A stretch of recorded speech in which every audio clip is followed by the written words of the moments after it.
Population structure. Population structure में मैंने क्या लिखा है, एज सेक्स रेशियो, ठीक है, माने उम्र और लिंग अनुपात, ठीक है। तो जनसंख्या, पॉपुलेशन स्ट्रक्चर माने होता है जनसंख्या संरचना। तो जनसंख्या संरचना का अर्थ है किसी स्थान की जनसंख्या में स्त्रियों और पुरुषों के विभिन्न आयु वर्ग में वितरण। पहले तो स्त्री और पुरुष कितने कितने हैं, मतलब हर एक आयु वर्ग में कितने पुरुष, स्त्री और पुरुष हैं।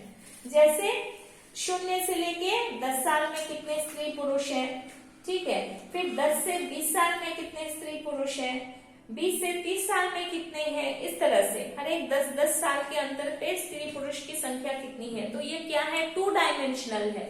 इसमें हम लोग क्या देख रहे हैं, स्त्री और पुरुष की संख्या भी देख रहे हैं और एज भी देख रहे हैं, उम्र भी देख रहे हैं। इसी को हम लोग कहते हैं जनसंख्या संरचना या पॉपुलेशन स्ट्रक्चर। इसी को जब हम लोग ग्राफ बना के दिखाते हैं, ठीक है, पिक्चर माने ग्राफ बनाते हैं, स्टैटिस्टिक्स में ग्राफ बना के जब दिखाते हैं तो वो एक पिरामिड की तरह दिखता है, उसको हम लोग कहते हैं पॉपुलेशन पिरामिड, ठीक है। ये मैं बताऊंगी। पॉपुलेशन पिरामिड में माने कुछ नहीं है, ग्राफिकल रिप्रेजेंटेशन है पॉपुलेशन का। अच्छा, इसको मैं जैसे बता देती हूँ थोड़ा सा। जैसे यहाँ पर क्या है, ये एक्स एक्सिस जा रहा है, इसमें मेरा जा रहा है एज, ठीक है। माने ये 10 है, 20 है, 30 है, 40 है, 50 है, 60 है, 70 है, 80 है और 90-100 तक ये जाएगा, ठीक है। इस तरफ मैं लेती हूँ फीमेल, इस तरफ मैं ली हूँ मेल, ठीक है। और यहां पर ले रही हूँ परसेंटेज ऑफ पॉपुलेशन, 10%, 20%, 30%, 40%, इस तरह करके इधर पॉपुलेशन बढ़ रहा है, ठीक है। और उसी तरह से फीमेल साइड में भी क्या हो रहा है, पॉपुलेशन बढ़ रहा है, 10, 20, 30, 40, 50, 60, इस तरह करके बढ़ रहा है, ठीक है। अब ये बहुत समय पूछा जाता है, जैसे अर्ध विकसित या विकासशील, जो आपके अंडर डेवलप्ड या डेवलपिंग कंट्रीज हैं, वहां पे हम लोग क्या देखते हैं कि बच्चों की संख्या अधिक होती है, ठीक है। तो हम लोग क्या देखते हैं कि 10-20 में देखिए मेल है, मान लीजिए कि मेल 80% है, ठीक है। फीमेल मान लीजिए 60% है या 70% है, ठीक है। इस तरह से ये बनता है। जैसे हम लोग कैसे भी जानते हैं कि महिलाओं की संख्या थोड़ा पुरुषों के मुकाबले कम होता है, ठीक है। इस तरह से ये बनते जाता है। और जैसे जैसे हम लोग ऊंचाई पे उठते हैं, हम लोग क्या देखते हैं कि पॉपुलेशन घटता है, ठीक है। क्यों, हेल्थ रिलेटेड कारण से, ठीक है, पॉपुलेशन घटता जाता है। और 70 के बाद तो ऐसे भी लोग मरने लगते हैं, तो पॉपुलेशन ऊपर कम हो जाता है। तो ये एक पिरामिड जैसा दिखता है, इसको हम लोग कहते हैं पॉपुलेशन पिरामिड। हम लोग यहाँ पे क्या देख रहे हैं कि हमारे यहाँ जो वर्किंग एज है, माने 20 से लेकर के 60 साल की उम्र में भी अच्छा खासा पॉपुलेशन है। डेवलप, ये है डेवलपिंग या अंडर डेवलप्ड कंट्रीज का। डेवलप्ड कंट्रीज में क्या हो जाता है, जो विकसित देश है उनका पॉपुलेशन पिरामिड कैसा होता है, मैं यहाँ इसको मिटा रही हूँ।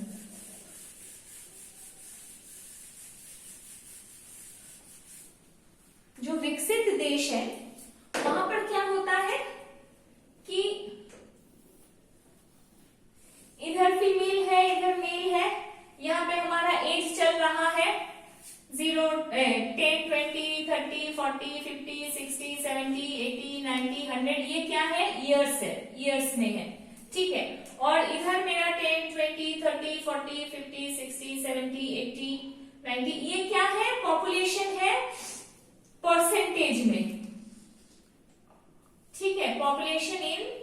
परसेंटेज, ठीक है, यहाँ 0 है, 10, 20, 30, 40, 50, 60, 70, 80, 90 इस तरह से। अच्छा, अब डेवलप्ड कंट्रीज में क्या होता है, जन्म दर कम होता है, तो जन्म दर कम होने से क्या होगा, यहां पर ये चीज जो है ये कम होगी, 10, 20, 30, 40, 50 यहां पर कम होगा, ठीक है, जन्म दर कम होगा। अच्छा, वहां पर आपका जो प्रोडक्टिव पॉपुलेशन है वो तो अधिक है, काम करने वाले लोग तो हैं, ठीक है, प्रोडक्टिव पॉपुलेशन अधिक है, ठीक है, प्रोडक्टिव पॉपुलेशन अधिक है। अच्छा, अब जैसे जैसे ऊपर जाते हैं, जो कि बूढ़े हैं, तो बूढ़ों की संख्या घटती है, पॉपुलेशन घटती है, ठीक है। तो देख रहे हो ग्राफ में अंतर, यहाँ पे प्रोडक्टिव पॉपुलेशन ज्यादा है और ये पॉपुलेशन जो है बच्चों की संख्या ये कम है, और हम लोगों के यहाँ ये पिरामिड स्ट्रक्चर में बढ़ रहा है, बच्चों की संख्या अधिक है, फिर प्रोडक्टिव पॉपुलेशन है, फिर बूढ़ों की संख्या कम है। लेकिन यह जो है यह पिरामिड हानिकारक माना जाता है। क्यों हानिकारक है? क्योंकि ये बच्चों की संख्या तो कम है, जब यहाँ वाले लोग इसमें चले जाएंगे तो यहाँ का क्या होगा, ये तो कम हो जाएगा, क्योंकि यहाँ पे बच्चे नहीं हैं, इसलिए लो बर्थ रेट भी कभी कभी हानिकारक होता है, क्योंकि फिर बाद में चल के प्रोडक्टिव पॉपुलेशन, प्रोडक्टिव माने जो उत्पादन करता है, जो जनसंख्या काम करती है, 15 से लेके 45 साल या 50 साल वाला जो एज ग्रुप है वो नहीं रहता है, बढ़ नहीं पाता है। अच्छा, major determinants of population structure, population structure को, जनसंख्या संरचना को कौन कौन प्रभावित करते हैं? वही जो जनसंख्या को प्रभावित करते हैं, birth rate, death rate, migration, life expectancy. Life expectancy मतलब जीवन प्रत्याशा। जीवन प्रत्याशा माने होता है औसत आयु कितना है। जैसे जैसे हम लोग विकसित होते जा रहे हैं औसत आयु बढ़ती है। जितने भी आपके डेवलप्ड कंट्रीज हैं वहां पे औसत आयु बहुत ज्यादा है। क्यों? क्योंकि वहां पे हेल्थ फैसिलिटीज वगैरह बहुत अच्छी है। जैसे भारत का पहले औसत आयु था 65, अभी बढ़कर के 72 हो गया है। अफ्रीकन कंट्रीज में, युगांडा में औसत आयु है 45, ठीक है। बहुत अंडर डेवलप्ड कंट्रीज हैं, बहुत सारे वहां पे दिक्कतें हैं, मेडिकल फैसिलिटीज है ही नहीं, तो वहां पर क्या है, लाइफ एक्सपेक्टेंसी बहुत कम है। जापान में शायद है 91 या 85 या 91, मुझे थोड़ा देखना पड़ेगा। तो जैसे जैसे हम लोग विकसित देशों में जाते हैं लाइफ एक्सपेक्टेंसी जो है बढ़ा हुआ रहता है, ठीक है। तो इमिग्रेशन ये दोनों बहुत ज्यादा इसको बढ़ाता है, जनसंख्या संरचना को चेंज करता है। जैसे अगर कहीं पे इमिग्रेशन हो रहा है, माने अंतर प्रवास हो रहा है, बाहर से लोग आके रह रहे हैं, तो हम लोग क्या जानेंगे कि वहां पे पुरुषों की संख्या बढ़ेगी और प्रोडक्टिव एज में काम करने वाले पुरुषों की संख्या बढ़ेगी, क्योंकि वही लोग बाहर आते हैं। हमारे यहाँ से 70 साल का कोई बूढ़ा तो नहीं जाएगा अमेरिका में काम करने के लिए, है कि नहीं? तो इस तरह की बातें हैं, ठीक है।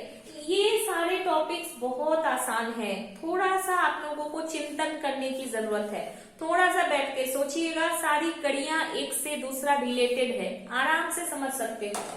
नेक्स्ट है पॉपुलेशन स्ट्रक्चर का क्या महत्व है, क्यों हम लोग पॉपुलेशन स्ट्रक्चर देखते हैं। ये जो मैंने यहाँ पर अभी जो ये जो पिक्चर बनाया, ये क्या है, पॉपुलेशन पिरामिड है। इसको जस्ट हम लोग देखेंगे तो हम लोग समझ जाएंगे कि किस एरिया का है और वहां की पॉपुलेशन में क्या, वहां की पॉपुलेशन की क्या विशेषता है, आगे आने वाले वर्षों में या अभी वहां पर क्या समस्याएं हो सकती है, ठीक है। और वहां विशेषता क्या है, मेल फीमेल रेशियो क्या है, एज कितना है, ठीक है। सारा चीज इससे हम लोग स्टडी कर सकते हैं। तो इसलिए पॉपुलेशन स्ट्रक्चर का बहुत ज्यादा महत्व है, संरचना का बहुत ज्यादा महत्व है। नेक्स्ट है टॉपिक अच्छा ये तो हम लोग देख लिए। नेक्स्ट है कि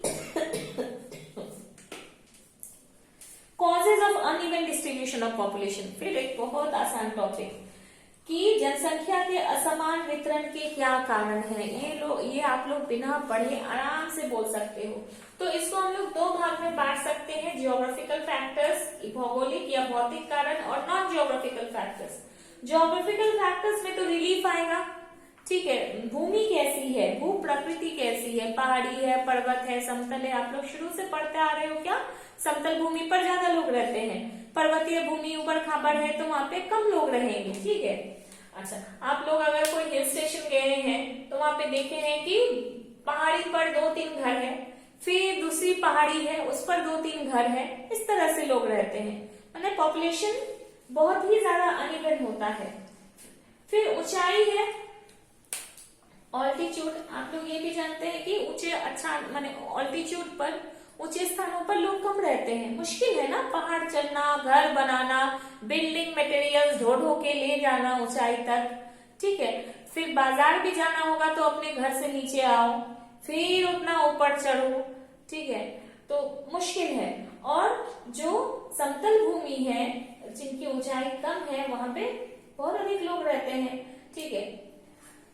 जलवायु है, क्लाइमेट, माने सम अगर जलवायु है, अच्छी जलवायु है, जो अनुकूल जलवायु है, वहां पे अधिक लोग रहते हैं। अगर विषम जलवायु है, बहुत गर्मी है, सहारा मरुभूमि, बहुत ठंडा है, अंटार्कटिका, ग्रीनलैंड, ठीक है, वहां चले जाएंगे तो कम लोग रहते हैं, ठीक है। फिर उपजाऊ मिट्टी पे डिपेंड करता है, मिट्टी अगर उपजाऊ है तो अधिक पॉपुलेशन को सपोर्ट करेगी। जैसे पिछले क्लास में हम लोग मैन लैंड रेशियो के बारे में पढ़े थे, मानव भूमि अनुपात। मिट्टी अगर अनुपजाऊ है, अच्छी नहीं है, तो कम जनसंख्या को सपोर्ट करेगी। फिर खनिज संसाधन अधिक है, अगर खनिज संसाधन अगर मिलता है तो लोग वहां आके रहेंगे। अभी कुछ दिन पहले के न्यूज में मैं भी आप लोगों को बताई थी कि अशोकनगर हावड़ा जो है उत्तर 24 परगना में, वहां पे पेट्रोलियम का खोज मिला है, ठीक है, बहुत ज्यादा रिजर्व है वहां पे पेट्रोलियम का। अब मान लो कि वहां पे पेट्रोलियम खनन का कार्य शुरू होता है तो पॉपुलेशन क्या होगी, वहां पे आके रहने लगेंगे, ठीक है। फिर वहां उस एरिया का पॉपुलेशन बढ़ने लगेगा, वहां पे क्या होगा, लोकल इमिग्रेशन होगा, लोग दूसरे दूसरे राज्य से वहां आके रहेंगे, ठीक है, मजदूर आएंगे, इंजीनियर्स आएंगे, ठीक है, वहां पे इंफ्रास्ट्रक्चरल डेवलपमेंट होगा तो वहां आके रहेंगे। जैसे सऊदी अरब है, सऊदी अरब में तो कुछ नहीं था, ठीक है, फिर पता चला एक दिन कि वहां पे पेट्रोलियम मिलता है तो वहां का जनसंख्या बढ़ गया।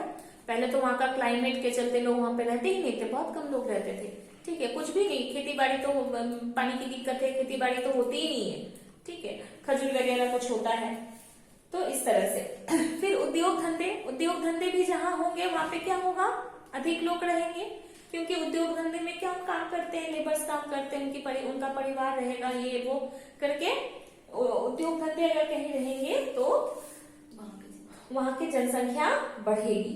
अच्छा, अब ये सारे हो गया geographical factors. Non geographical factors क्या है, जिसको हम लोग सामाजिक आर्थिक कारण कह सकते हैं या कल्चरल फैक्टर्स कह सकते हैं, तो वो है पॉलिटिकल एंड सोशल सिचुएशन। जैसे मैंने आपको अफगानिस्तान का एग्जाम्पल दिया कि अभी जो सिचुएशन है वहां पे तालिबान आ गई है तो लोग वहां से छोड़ छोड़ के भाग रहे हैं, तो क्या होगा, तालिबान का पॉपुलेशन कम हो जाएगा, ठीक है, तालिबान लोग तो भागने भी नहीं दे रहे हैं लोगों को, ठीक है। फिर इजराइल में भी जो अनरेस्ट है, फिर हम लोग इधर पढ़े हैं ना, साउथ ईस्ट एशिया में रोहिंगा जो है वो लोग भी आते हैं भाग के। फिर है अर्बनाइजेशन के चलते क्या होता है, अर्बनाइजेशन के चलते माने अर्बन एरियाज में, शहरी क्षेत्रों में पॉपुलेशन बहुत तेजी से बढ़ा है। क्यों, क्योंकि गांव माने मैग्नेट की तरह काम करता है, गांव से लोग शहर आ जाते हैं कि वहां हमको काम मिलेगा या वहां हम अपने सामान को बेच पाएंगे, या मान लो कि मेडिकल फैसिलिटीज के चलते भी, तो वो क्या होता है, पॉपुलेशन को अपनी ओर खींचता है, ठीक है। फिर रिलीजियस फैक्टर्स है, हाँ, रिलीजियस फैक्टर्स भी कुछ हद तक जो है डिस्ट्रीब्यूशन ऑफ पॉपुलेशन को प्रभावित करता है। अच्छा, नेक्स्ट रिलीजियस फैक्टर्स में जो मैं तुम लोगों को बताई कि बहुत लोगों का मानना है कि माने बच्चों का जन्म वो नहीं रोक सकते हैं, बहुत सारे धर्म में इस तरह का कुछ रूढ़िवादी, या पुरुषों की इच्छा माने मेल बच्चे पैदा हो, लड़का पुत्र संतान पैदा हो, इस तरह की भी बातें हैं। तो कहीं कहीं पे वहां पर क्या होता है, पॉपुलेशन स्ट्रक्चर बढ़ता है। जैसे हरियाणा में महिलाओं की संख्या बहुत कम है, मैंने पता चल जाता है लड़की है तो पहले ही मार देते हैं, जन्म के बाद भी लड़कियों की हत्या कर दी जाती है। तो यहाँ पे क्या होता है, पॉपुलेशन स्ट्रक्चर प्रभावित होता है। हरियाणा में शायद लोएस्ट लिंगानुपात है, मैंने प्रति 1000 पुरुषों में शायद 856 या कुछ महिलाओं की संख्या है। अच्छा मैंने ऐसा है कि हरियाणा के पुरुषों की शादी दूसरे राज्यों की लड़कियों से होता है, क्योंकि वहां शादी करने लायक भी लड़कियां नहीं होती है। अच्छा नेक्स्ट है ग्लोबल डिस्ट्रीब्यूशन ऑफ पॉपुलेशन। इसमें हम लोगों को देखना है कि विश्व के किन किन भागों में अधिक जनसंख्या है। हाँ, अत्यधिक जनसंख्या कहाँ कहाँ पर है। अगर 100 से अधिक डेंसिटी होगी, माने 100 से अधिक प्रति वर्ग किलोमीटर क्षेत्र में अगर 100 से अधिक लोग रहते हैं तो उसको हम लोग अत्यधिक घनत्व वाला क्षेत्र कहते हैं। तो ये अत्यधिक घनी आबादी वाला क्षेत्र कहाँ है, दक्षिण पूर्वी एशिया, ठीक है, यूरोप का पश्चिमी भाग, उत्तरी अमेरिका का पूर्वी भाग, ये मोस्ट। अच्छा दक्षिण पूर्वी एशिया में बहुत ज्यादा पॉपुलेशन है। मैं कल भी बता रही थी, मैंने आगे पहले वाले वीडियो में भी बता रही थी कि एशिया में, दक्षिण एशिया में पूरे विश्व का शायद 37 या 33% लोग रहते हैं, ठीक है, और पूरे अफ्रीका में पूरे विश्व का 13% लोग रहता है। तो एशिया में जो है पॉपुलेशन प्रेशर बहुत ज्यादा है। और साउथ ईस्ट एशिया में पॉपुलेशन क्यों ज्यादा है, क्योंकि एग्रेरियन इकोनॉमी है, कृषि पर आधारित। और अमेरिका यूरोप का जो मैं बोली, पश्चिमी यूरोप और पूर्वी नॉर्थ अमेरिका में पॉपुलेशन बहुत ज्यादा क्यों है, क्योंकि वो बहुत ज्यादा इंडस्ट्रियलाइज्ड सेक्टर है, और इंडस्ट्री जहां पर होगा तो पॉपुलेशन डेंसिटी बहुत अधिक होगी, ठीक है। फिर मध्यवर्ती माने मॉडरेटली पॉपुलेटेड, सामान्य जनसंख्या वाले क्षेत्र कहाँ है, कम जनसंख्या वाले क्षेत्र कहाँ है, नियरली अनइनहैबिटेड रीजन्स, न्यूनतम जनसंख्या वाले क्षेत्र जहाँ पे लोग रहते ही नहीं है, जैसे सहारा मरुभूमि है या अंटार्कटिका है, ग्रीनलैंड है, वहां पे क्यों कम जनसंख्या है, आराम से जानते हो क्योंकि क्लाइमेट अच्छी नहीं है। हाँ, होस्टाइल क्लाइमेट है, माने एकदम प्रतिकूल जलवायु है, संसाधन नहीं मिलते हैं, लोग वहां पे नहीं रह सकते हैं। अब हमको पता चला कि अंटार्कटिका में जो है पेट्रोलियम का बहुत बड़ा रिजर्व है। अब कौन वहां पे इतना दूर से जहाज लेके जाएगा, उतना माने बर्फ का उतना किलोमीटर फीट खोदेगा, तब जाके उसको जमीन मिलेगा, तब जाके उसके अंदर तक खोदेगा तो पेट्रोलियम निकलेगा। कॉस्ट ऑफ प्रोडक्शन तो बहुत ज्यादा पड़ जाएगा, पोसाएगा नहीं, ठीक है। फिर यहाँ से लोगों को जाके उतना ठंडा में रहना पड़ेगा, आधे लोग तो मर ही जाएंगे, उतना ठंडा है। कितना वो लोग अपने साथ प्रोटेक्शन लेके जाएंगे। कुछ लोग साइंटिस्ट लोग जाते हैं तो उतना प्रोटेक्शन लेके जा सकते हैं। अब वहां पे 5000 6000 या लाखों की संख्या में लोग रहने लगेंगे तो कैसे उतना वो लोग ये मुहैया करवा पाएंगे, ठीक है। तो आप लोगों को पता है कि कहाँ अधिक लोग रहते हैं, जनसंख्या अधिक क्यों होती है, ये एकदम जनरल फैक्टर्स है। थोड़ा सा अगर सोचेंगे तो इसको आराम से लिख पाओगे, ठीक है।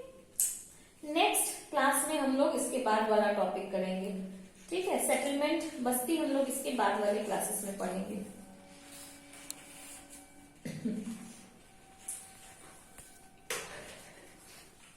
बस्ती भूगोल ये हो गया।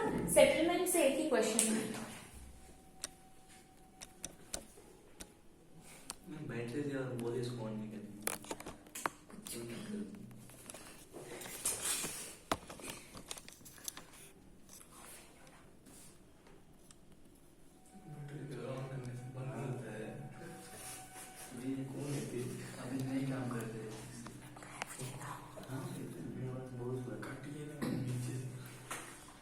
नहीं